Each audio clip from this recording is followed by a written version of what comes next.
taonani na mainda bambo taonani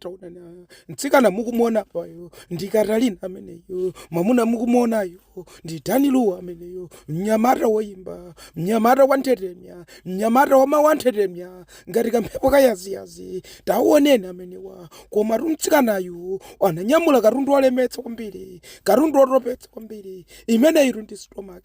pregnancy imeneyi koma sanaonetse kwina kulikonse chifukwa choopa mtundu wa Malawi mtundu umene khalidwe yawo ndiloyipa mtundu umene umafuna kuti umchotsere nzako moyo mtundu umene umakhala kuti ukusekelela ukakuona mtundu osakufunira zabwino koma apana yesetsa kuchita zinthu zake kumbali kuti anthu asadziwe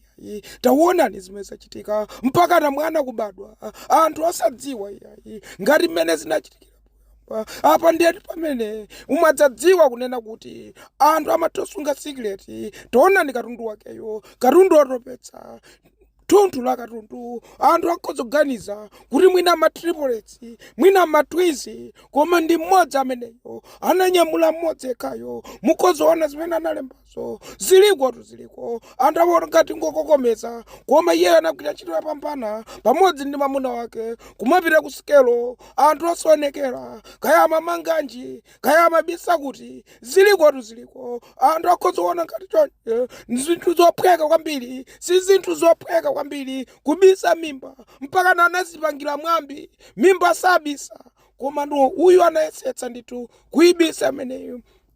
kuopa akadzidzi kuopa satana kuopa anthu atamba msana kuopa anthu amene ngati